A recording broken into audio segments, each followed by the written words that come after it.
Todo comenzó cuando Maya Bellamy tenía apenas 11 años. Vivía en el 7º distrito de Nueva Orleans.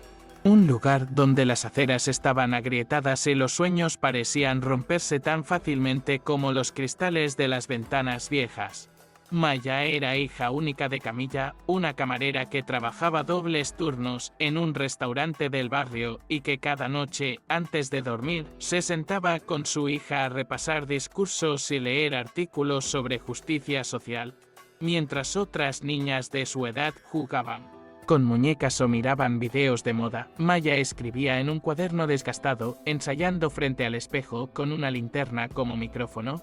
Desde pequeña, sentía que las palabras eran su escudo, su espada y su hogar. La oportunidad llegó como una carta inesperada. Yale organizaba una competencia nacional de oratoria para niñas y niños excepcionales de escuelas públicas. El evento era parte de un programa experimental para fomentar la diversidad en las instituciones de élite. Maya fue una de las seleccionadas.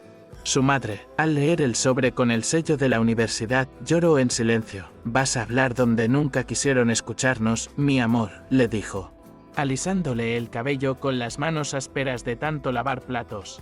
Maya no entendía del todo lo que eso significaba, pero sabía que era importante, lo suficiente como para planchar una y otra vez su único blazer azul marino, prestado por su prima mayor, y preparar una maleta que olía a naftalina, pero que cargaba el peso de generaciones silenciadas. El viaje a Connecticut fue un salto de mundo. Nunca había salido de Luisiana. Al llegar, fue recibida por voluntarios de la universidad, todos con chaquetas limpias, carpetas organizadas y sonrisas medidas. La asignaron a una pequeña habitación en el campus, compartida con otra participante que nunca llegó. Esa noche, Maya no pudo dormir. Escuchaba el crujido de los pisos de madera antiguos y pensaba si realmente tenía derecho a estar allí. Se sentía como una intrusa en una película ajena, una visitante accidental en una historia escrita para otros. Pero cada vez que el miedo la invadía, sacaba su cuaderno y leía en voz baja los consejos de su madre. No tienes que parecerte a ellos, solo tienes que pensar más que ellos, antes de continuar. Detente un momento. Piensa en Maya, 11 años, sola, con un cuaderno viejo, en una habitación desconocida de una universidad que representa todo lo que su mundo no es. ¿Qué habrías hecho tú en su lugar? ¿Te habrías ido? ¿Te habrías escondido? Si esta historia ya te conmovió, aunque sea un poco, compártela con alguien que necesite escucharla. Y si quieres seguir viendo relatos así, suscríbete al canal. Tu apoyo es lo que nos permite seguir contando estas verdades. El primer día del evento fue una presentación informal en uno de los auditorios más antiguos de Yale. El lugar olía a madera encerada y tradición. Las otras niñas y niños eran en su mayoría de escuelas privadas de Nueva York, Boston y San Francisco. Trajes impecables, mochilas de marca, padres con títulos universitarios. Cuando Maya entró, las miradas se clavaron en sus zapatos desgastados y en su acento dulce y sureño. Nadie la saludó. Nadie se acercó. Gregory Hawthorne III, el favorito de la competencia, fue el primero en reírse. «¿Trajimos visitas del museo?», dijo en voz alta, provocando risas nerviosas. Maya apretó su cuaderno contra el pecho y se quedó de pie al fondo del salón, como una sombra temblorosa. El profesor Grant, coordinador del evento, era una mujer imponente de cabello gris y gafas ovaladas. Había ganado premios internacionales de debate y tenía fama de ser implacable. Al ver a Maya, apenas levantó una ceja. Ni aprobación, ni rechazo. Solo la fría evaluación de alguien que ha visto pasar cientos de promesas rotas. Aquel día no hubo competencias, solo juegos de integración y análisis de temas. Maya intentó acercarse a algunos grupos, pero la ignoraron con diplomacia cruel. Se sentó sola en una esquina del salón, sacó su cuaderno y empezó a repasar los conceptos clave de su discurso. Cada palabra escrita en esas páginas era una semilla sembrada en noches de cansancio compartido con su madre. Al día siguiente, se anunció el primer tema del concurso: debe reducirse la importancia del origen socioeconómico en las admisiones escolares. Maya sintió que el estómago se le cerraba. Aquello no era un debate, era su vida, su existencia, la prueba de fuego para saber si tenía derecho a estar ahí, mientras las demás niñas ensayaban con tutores y tablets. Maya se encerró en la biblioteca y se sumergió entre libros polvorientos, artículos viejos y estadísticas impresas. No tenía internet veloz, pero tenía hambre de justicia. Cuando llegó la noche, recibió un mensaje de su madre: haz que te escuchen, aunque no quieran. Habla como si fueras mi voz.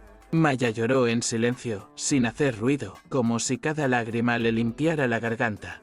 El día del primer debate, el auditorio estaba lleno. Maya era la última en hablar. Cada intervención previa parecía más perfecta que la anterior. Argumentos técnicos, chistes ensayados, sonrisas calculadas. Cuando llamaron su nombre, el murmullo fue casi ofensivo. ¿Quién es esa? Seguro que no es error del sistema. Maya caminó al escenario con las piernas de algodón y el corazón en llamas. Se paró frente al micrófono, respiró hondo y empezó con una frase que partió la sala en dos: gracias por invitarme, aunque algunos aquí crean que no debería estar. Un silencio cargado cubrió el lugar, y entonces comenzó su discurso. No era impecable, no tenía adornos, pero era verdad. Cada palabra venía del alma. Habló de su escuela, donde los ventiladores apenas funcionaban y los libros tenían más de una década. Habló de su madre, que nunca pisó una universidad, pero que sabía reconocer una injusticia al primer vistazo. Citó estadísticas reales, leyes de educación, y luego miró a Gregory directamente. Algunos nacen con la carta de admisión asegurada. Otros tenemos que ganarnos hasta el derecho de aplicar. Al terminar, el silencio fue más elocuente que cualquier aplauso. Pero luego, tímidamente, comenzaron a aplaudir. 1, 2, 3 personas. Era más que suficiente. No necesitaba más. Maya no bajó la mirada al volver a su asiento. Por primera vez, sentía que no estaba pidiendo permiso. Estaba ocupando su espacio. Las puntuaciones salieron horas después. Maya apenas alcanzó el puesto 14, justo dentro del corte para avanzar. Gregory estaba primero, como se esperaba. Al verla en la lista, murmuró algo a sus amigos: debe ser por diversidad.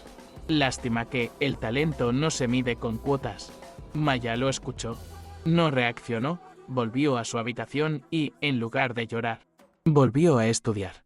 El tema del día siguiente era aún más cruel: hace más daño que bien la acción afirmativa, como si le pidieran justificar su existencia. Maya sintió miedo, mucho. Por primera vez pensó en renunciar, pero al mirar su cuaderno y releer las palabras de su madre, entendió que su miedo era la mejor prueba de que iba por buen camino. Y si estás sintiendo, como Maya, que a veces el mundo no te quiere ver crecer, comenta aquí abajo: ¿te habrías rendido en su lugar? Comparte esta historia con alguien que también haya tenido que luchar por ser escuchado. Y si quieres que estas voces nunca se apaguen, suscríbete al canal. Así seguimos juntos contando verdades que incomodan. A la mañana siguiente, Maya se despertó antes que el sol asomara en el horizonte. El cielo aún estaba oscuro, y el frío de New Haven parecía colarse por debajo de la puerta de su habitación. Se envolvió en su abrigo prestado y bajó sola a la pequeña sala común del dormitorio, donde instaló su cuaderno, un termo de café y su viejo computador portátil que tardaba varios minutos en encender. Sabía que sus competidores tenían acceso a tutores privados, bases de datos universitarias y bibliotecas con recursos de sobra. Ella tenía conexión intermitente, hojas sueltas y el eco de la voz de su madre diciéndole: no naciste con ventaja, hija, pero naciste con verdad. Durante todo el día, Maya se hundió en la investigación con una seriedad casi adulta. Buscó sentencias históricas, artículos académicos, testimonios reales de estudiantes como ella que lograron entrar a universidades de élite. Pero por debajo de todos los datos, una pregunta la perseguía como un zumbido incesante. ¿Y si tenían razón? ¿Y si su presencia allí era solo una casilla marcada en una hoja de inclusión? ¿Y si, al fallar, no solo la juzgaran a ella, sino a todos los que se le parecían? Cada palabra escrita era un escudo contra esos pensamientos, un intento de demostrar con argumentos y corazón que ella no era un error. Esa misma noche, cuando volvió a su habitación para repasar sus notas, encontró un correo nuevo en su bandeja de entrada. El asunto decía: cambio urgente de tema semifile. La dirección del remitente parecía oficial. El mensaje informaba que, debido a conflictos logísticos, su tema había sido cambiado por uno completamente distinto. Resuelto, el sistema educativo estadounidense premia la conformidad sobre la creatividad. Confundida pero obediente, Maya dejó de lado todo lo que había preparado y empezó desde cero. No cuestionó, no protestó. Estaba acostumbrada a adaptarse. Su vida entera había sido un ejercicio de improvisación. Pasó la noche despierta, escribiendo frenéticamente, subrayando frases, practicando frente al espejo con el cuerpo tenso. El sueño la venció a las 3 de la mañana, con la frente apoyada sobre la mesa y los dedos manchados de tinta. A las 7 ya estaba en pie, lista para una batalla que no entendía del todo. Caminó al auditorio con los ojos ardientes y el corazón en llamas. Al llegar a la mesa de registro, la profesora Grant la interceptó con el ceño fruncido. «Señorita Bellamy, ¿por qué no se presentó a su preparación oficial?», preguntó con tono áspero. Maya, desconcertada, mostró el correo en su teléfono. Grant lo leyó rápidamente. Luego levantó la mirada, seria. «Este correo es falso. Usted debía preparar el tema asignado. Su ronda empieza en 5 minutos». El piso pareció desvanecerse bajo sus pies. Maya apenas pudo asentir. Paralizada. Alguien la había engañado. Alguien la quería fuera. Sus dedos temblaban. Su garganta se cerraba. Pero entonces, como un susurro familiar desde muy dentro, escuchó la voz de su madre. «Tú no llegaste tan lejos para rendirte ahora, Maya». Con esa frase como escudo, corrió a una esquina vacía, sacó una hoja en blanco y empezó a escribir furiosamente ideas sueltas: tecnología, comunicación, autenticidad, adicción digital. Lo poco que recordaba del tema, cuando su nombre fue anunciado. Se levantó con pasos de plomo y subió al escenario sin una nota preparada, solo con verdad en la lengua y fuego en el pecho. Al principio, su voz temblaba, pero conforme avanzaba, la rabia se convertía en claridad. Habló sobre su escuela, donde los alumnos se comunicaban más por mensajes que en persona. Habló de cómo la tecnología había distorsionado la manera en que su generación construía relaciones, de cómo su mejor amiga le confesó por chat que pensaba en hacerse daño, porque hablarlo en voz alta le daba vergüenza. Cada frase era una herida abierta transformada en argumento. No tenía cifras, pero tenía algo más valioso: experiencia. Y eso, en esa sala repleta de tecnicismos, valía oro. Y si alguna vez sentiste que alguien te empujó al abismo sin darte opción de defensa, cuéntalo aquí abajo. ¿Qué habrías hecho en el lugar de Maya? ¿Te habrías quedado callado o habrías hablado con el alma? Comparte esta historia con alguien que también haya tenido que improvisar para sobrevivir. Y si te está llegando al corazón, suscríbete. Porque historias así merecen ser contadas, y tú puedes ayudarnos a que no se apajen. Al terminar, bajó del escenario sin mirar al público. No sabía si había convencido a los jueces, pero sí sabía que no se había traicionado. Mientras regresaba a su asiento, alcanzó a ver que Gregory la observaba desde el fondo con los labios apretados. Esa noche, al regresar a su dormitorio, no lloró, solo se sentó en la cama. Cerró los ojos y dejó que el silencio la abrazara. Era un silencio distinto al de otras noches. Uno que no dolía, que no pesaba. Uno que decía: sobreviviste.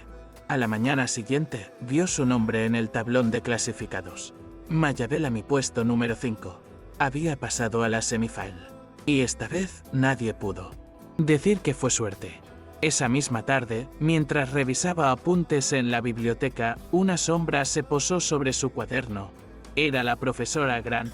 Sin decir una palabra, le indicó que la siguiera, Caminaron juntas hasta una oficina pequeña, decorada con trofeos y fotografías en blanco y negro de generaciones pasadas. Grant cerró la puerta, se sentó y le mostró una hoja impresa. Era el correo falso. Fue falsificado, dijo en voz baja. El remitente enmascaró su dirección para que pareciera oficial. Maya sintió un escalofrío recorrerle la espalda. ¿Sabe quién fue?, preguntó con la voz quebrada. Grant hizo una pausa larga. Todavía no puedo confirmarlo, pero tengo mis sospechas. Maya se quedó en silencio frente a la profesora Grant, con el estómago apretado y la respiración contenida. En su mente solo había un nombre que podía tener motivos para sabotearla, y ese nombre era Gregory Hawthorne. Nadie más parecía tan incómodo con su presencia. Nadie más había hecho comentarios ácidos desde el primer día. Pero la profesora Grant no quiso afirmarlo. Aquí dentro, la verdad no siempre se grita, le dijo con tono seco. Pero si quieres justicia, hazte notar en la final. Llega hasta el final y hablaremos. Maya salió de aquella oficina con una mezcla de rabia, temor y algo nuevo, determinación. Ya no se trataba solo de una competencia, se trataba de resistir a un sistema que, incluso en su forma más educada, aún intentaba silenciarla. Esa noche, Maya no pudo dormir. El tema de la semifinal se había anunciado. ¿Son menos efectivas las movilizaciones sociales digitales comparadas con las tradicionales? Sonrió con ironía. Ese era su terreno. Desde pequeña había visto cómo las protestas virtuales lograban visibilidad para causas ignoradas. Recordó los días posteriores al huracán Katrina, cuando una campaña en línea ayudó a reunir fondos para reconstruir la casa de su tía. Recordó cómo su madre había firmado peticiones en Internet para evitar el cierre de su escuela. Recordó que, aunque no tuvieran poder político, tenían voz, y esa voz se multiplicaba en redes sociales. Para Maya, lo digital no era moda, era necesidad. La sala, donde se realizaría la semifinal, estaba más llena que nunca. Maya lo notó al entrar. Algunas cámaras locales cubrían el evento, atraídas por la creciente tensión que había envuelto el torneo. Su oponente era Priya Shah, una niña de 12 años de Nueva Jersey, con una trayectoria impecable y una serenidad que intimidaba. Vestía un traje perfectamente planchado y hablaba como si cada palabra hubiera sido editada por un comité. Abrió el debate con argumentos sólidos y estadísticas precisas. Su presentación fue impecable. Algunos miembros del jurado asintieron varias veces. Maya respiró hondo. Sabía que no podía competir en perfección, pero sí en profundidad. Cuando le tocó hablar, Maya no usó gráficas ni cifras. Habló de cómo los movimientos digitales se habían convertido en el único megáfono para quienes nunca tuvieron tribuna. Habló de cómo había visto cambiar su vecindario gracias a campañas organizadas por redes. Mencionó el caso de su prima, que logró tratamiento médico gracias a una colecta viral. Y entonces, su voz se quebró por un instante cuando mencionó a su tío.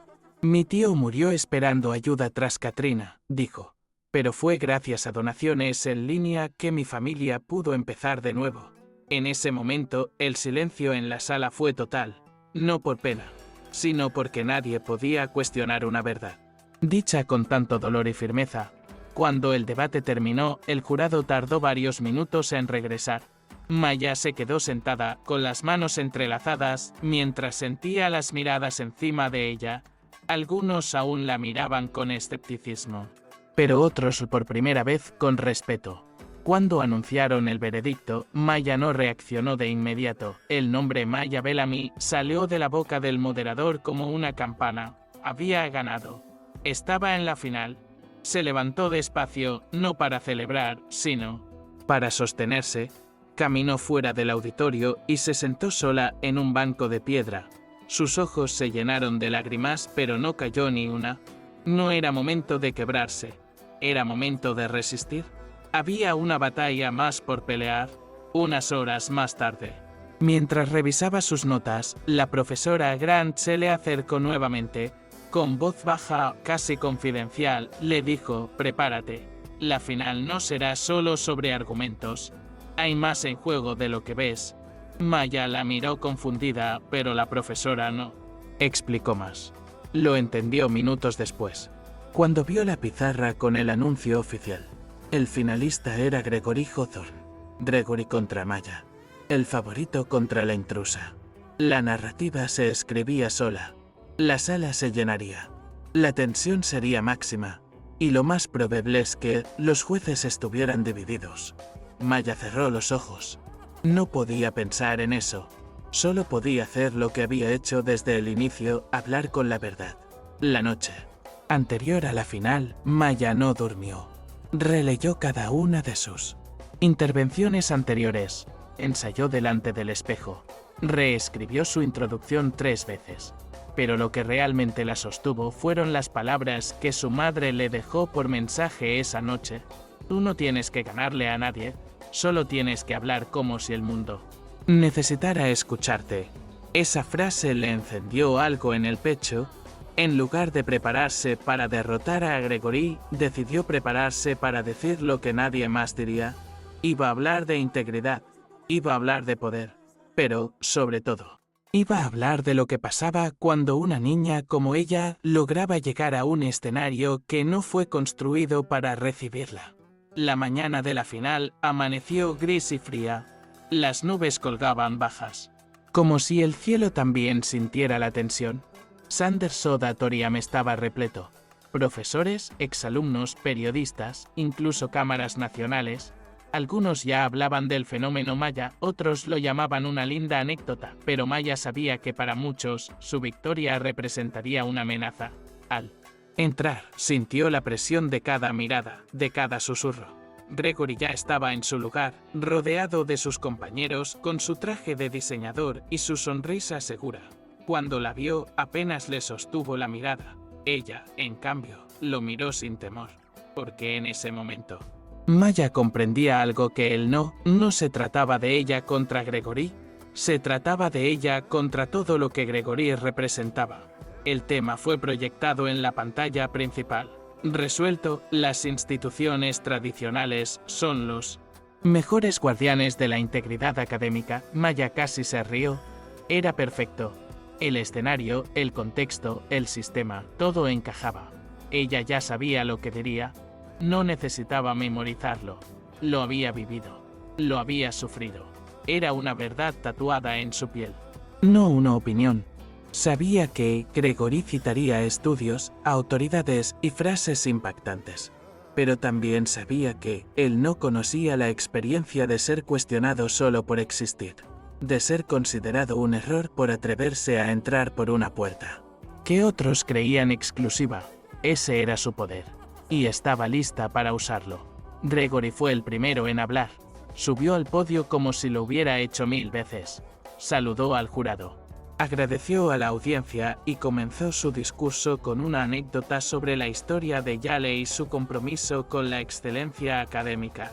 Citó a exdecanos, mostró estadísticas, mencionó cómo las instituciones tradicionales habían resistido los embates del tiempo y las modas ideológicas. Su oratoria era impecable. Cada palabra meditada, cada pausa medida. Era, sin duda, un competidor brillante. Pero también era predecible. Todo en su discurso sonaba pulido, pero distante. Defendía las instituciones como si fueran templos sagrados. Sin mancha. Como si todos los que habían quedado fuera de ellas lo merecieran. Cuando terminó, los aplausos fueron fuertes. Varios en el público asintieron con convicción. Maya escuchó todo sin tomar notas. No porque no quisiera, sino porque ya lo conocía. Gregory representaba esa parte del mundo que aplaude a quienes repiten las reglas sin cuestionarlas, que cree que la tradición es sinónimo de verdad. Cuando su nombre fue anunciado, caminó hacia el escenario con calma, no sonrió, no saludó, solo miró al público con la serenidad de quien ha sangrado por estar ahí, y comenzó con una pregunta: ¿quién decide lo que es integridad académica? La sala enmudeció. Nadie esperaba ese tono. Nadie esperaba que una niña hablara con tanta gravedad. Habló del correo falso, ¿no? Mencionó nombres. No acusó directamente, pero dijo que había sido víctima de una trampa dentro de una institución que desea valorar la excelencia, como se protege la integridad cuando se permite que algunos compitan con ventaja y otros con piedras en ¿los zapatos?, preguntó. Habló de historia, de cómo las universidades antes negaban el ingreso a mujeres, a personas negras, a pobres. Habló de cómo la integridad no era seguir reglas obsoletas, sino cambiarlas cuando eran injustas. Cada palabra era un golpe suave, pero certero. Una verdad que no necesitaba adornos. Durante el contraargumento, Gregory intentó desequilibrarla. Cuestionó sus fuentes, interrumpió sus frases. Intentó que se contradijera, pero Maya no se inmutó. En una de las intervenciones más recordadas del torneo, lo miró directo a los ojos y dijo: «Está desviando el argumento, señor Hawthorne. Regresemos a la resolución». La sala se movió. Incluso algunos profesores bajaron las cejas, sorprendidos. En ese momento, la diferencia era clara. Gregory quería ganar, Maya quería transformar. Y eso, incluso en un debate, se siente en el ambiente, en los gestos, en la piel. Su cierre fue breve, pero poderoso. Si las instituciones tradicionales fueran guardianas perfectas de la integridad, yo no habría tenido que pelear contra sabotajes solo para estar aquí. Silencio. Nadie se movió. Nadie aplaudió de inmediato. Fue como si sus palabras se quedaran flotando, buscando un lugar donde asentarse. Después de unos segundos, comenzaron los aplausos. Primero tímidos, luego más firmes. No eran eufóricos, eran profundos, eran reales. Maya bajó del escenario sin mirar al jurado. No necesitaba ver sus rostros. Ya sabía que había dicho lo que tenía que decir. La llevaron al camerino junto a Gregory para esperar el resultado. Los dos sentados en extremos opuestos de una banca fría. Bajo luces fluorescentes, Gregory estaba inquieto. Su pierna derecha no dejaba de moverse. Su rostro ya no era altivo, era tenso. Maya, en cambio, respiraba profundo. Sus manos temblaban, sí, pero su mirada estaba en paz. Había hecho lo que vino a hacer. Ganar o no, ya no importaba tanto, porque, por primera vez, no se sentía como una intrusa. Se sentía dueña de sí misma, dueña de su historia, de su voz. Eso nadie se lo podía quitar. La profesora Grant fue quien salió primero. Les avisó que el anuncio sería en 5 minutos. Maya se levantó lentamente, alisó su falda con manos nerviosas y caminó hacia el auditorio. Al entrar, el lugar vibraba. Todos querían saber. Todos miraban a esos dos niños como si fueran símbolos de algo más grande. Gregory tenía su sección de apoyo con estudiantes uniformados, sonrisas medidas, familias acomodadas. Maya tenía solo un par de estudiantes que conoció durante el evento y una cámara local de Nueva Orleans que apenas la enfocaba. Pero eso no la hizo sentir menos, porque había algo que Gregory nunca entendería: el poder de llegar solo y aún así hacerse escuchar. El moderador subió al escenario con un sobre en mano. Abrió lentamente. Mientras el murmullo crecía, Maya sentía el corazón en la garganta. Gregory apretaba la mandíbula. Y entonces se escuchó: la ganadora del torneo nacional de debate 2025 de Yale es Maya Bellamy. El mundo se detuvo por un segundo. Nadie aplaudió de inmediato. Fue como si todos necesitaran comprobar que lo habían oído bien. Y luego, una ola de aplausos llenó la sala. Genuinos, sinceros, desde rincones donde antes solo hubo silencio. Gregory bajó la cabeza. No dijo nada. Solo recogió su carpeta y salió por la puerta lateral. Maya permaneció de pie, paralizada. La profesora Grant se acercó a ella, le extendió la mano y le dijo con voz suave: «Bien hecho. No solo ganaste un debate, te hiciste un lugar». Maya la miró sin poder evitar que una lágrima le recorriera la mejilla. Las cámaras comenzaron a parpadear. Personas querían saludarla, felicitarla, tomarle fotos.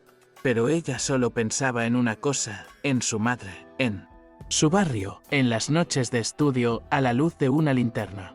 Pensaba en todo lo que tuvo que soportar, y en lo lejos que había llegado. No por ser la mejor, sino por ser ella misma. Eso era más que suficiente, esa noche. Maya no asistió a la cena de premiación, no por desprecio, sino porque necesitaba estar sola. Se sentó en los escalones de piedra frente al auditorio, con el trofeo en las piernas y la mirada perdida en el cielo nublado. No había estrellas, solo un aire denso, frío, pero tranquilo. Allí, en silencio, dejó que el peso de los días anteriores la alcanzara. No lloró, no celebró, solo respiró, como si al fin pudiera llenar sus pulmones sin miedo, como si, por primera vez en mucho tiempo, su existencia no necesitara justificación.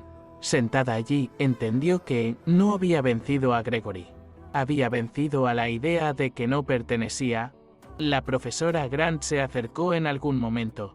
No habló de la competencia, no habló del discurso, solo se sentó a su lado. Luego de unos minutos, dijo en voz baja, pensé que te gustaría saberlo. Ya identificamos al autor del correo falso. Maya giró la cabeza lentamente. ¿Quién fue?, preguntó. Grant suspiró. Gregory Hawthorne. La respuesta no la sorprendió, en el fondo. Siempre lo supo, pero oírlo era diferente. ¿Tendrá consecuencias?, preguntó, aún con la voz baja. Grant asintió. Está bajo revisión disciplinaria. Nada público por ahora. Ya le cuida a los suyos. Pero su reputación está manchada. Sus futuras competencias se acabaron. Maya sintió una mezcla extraña. Parte justicia, parte tristeza, parte alivio. No quería verlo destruido. Solo quería que el mundo supiera que lo que hizo no fue un simple juego. Que intentar silenciar a alguien tiene consecuencias. No quería que terminara así, murmuró. Grant la miró. Ninguna historia termina como una quiere, pero lo importante es cómo la cuentas. Quedaron en silencio, mirando la oscuridad. Esa noche, Maya no volvió a su dormitorio. Se quedó allí hasta que el frío la obligó a moverse. Y cuando lo hizo, no fue con prisa. Fue con la serenidad de quien ya no carga el miedo de ser invisible. Semanas después, ya en Nueva Orleans, Maya volvió a su vida de siempre, a su barrio, a su escuela con goteras y pizarras gastadas. Nada había cambiado allí, pero ella sí. Caminaba distinto, hablaba distinto. Su profesora de lengua le pidió que contara su experiencia en clase y Maya lo hizo sin presumir, como si relatara una tormenta que logró atravesar. Algunos compañeros la miraban con asombro, otros con orgullo. Pero lo más importante era cómo se miraba ella misma, sin vergüenza. Sin duda, sabía que su voz podía llegar a cualquier sala, a cualquier escenario, y eso no se lo podían quitar. Una tarde, al volver del mercado con su madre, encontró un sobre grande en el buzón. Llevaba el logo de Yale. Maya lo abrió con las manos temblorosas. Dentro había una carta oficial, una invitación al programa de verano de excelencia de la universidad, con beca completa. Y al final, escrita a mano, una nota de la profesora Grant: no puedo esperar a ver hasta dónde llegarás. Maya se llevó la carta al pecho, cerró los ojos, y por primera vez en mucho tiempo, sonrió sin contenerse, una sonrisa llena, sin miedo, sin límite. Porque entendía que esto apenas comenzaba. Esa noche, se sentó en el porche de su casa, con una taza de té dulce y la brisa cálida del sur acariciándole el rostro. Su madre se sentó a su lado, en silencio. No necesitaban palabras. Ambas sabían lo que había costado ese momento. Ambas sabían que, aunque la historia de Maya se había escrito entre muros de piedra, su esencia venía del concreto agrietado de su barrio. Te lo dije, dijo su madre finalmente, con una sonrisa serena. Nunca necesitaste su permiso para brillar. Maya no respondió. Solo apretó la mano de su madre. Y en ese gesto selló una verdad: la victoria no era el trofeo, era haber sido ella misma todo el camino. Maya entendió, con el paso de los días, que no todas las batallas son públicas. Algunas se libran en el silencio de una biblioteca. en el temblor de unas manos sobre un micrófono, o en la mirada firme frente al desprecio. Su historia no era la de una niña prodigio, era la historia de una niña cansada de que le dijeran que no, que convirtió cada no puedes en un paso hacia adelante, y aunque el mundo aún tenía muchas barreras, ella ahora sabía cómo enfrentarlas, no con rabia, no con venganza, sino con palabra, con verdad, con dignidad. Y sí, llegaste hasta aquí y sentiste que esta historia te tocó aunque sea un poco, no la guardes para ti. Compártela con alguien que necesite saber que sí se puede, que aunque el camino sea injusto, se puede caminar con la frente en alto. Déjanos un comentario. ¿Qué te hizo sentir la historia de Maya? ¿Te viste reflejado en ella? Y si quieres que más voces así se sigan escuchando, suscríbete al canal. Tu apoyo es la luz que mantiene viva esta llama, porque a veces no se trata de dónde naces, ni siquiera de cuánto sabes. Se trata de cuánto estás dispuesto a pelear por tu lugar. Y Maya lo peleó con cada palabra, con cada paso, con cada verdad. No para que la aplaudieran, sino para que nadie más tenga que empezar desde el silencio. Porque ahora, su voz ya no es solo suya, es de todos los que nunca fueron escuchados.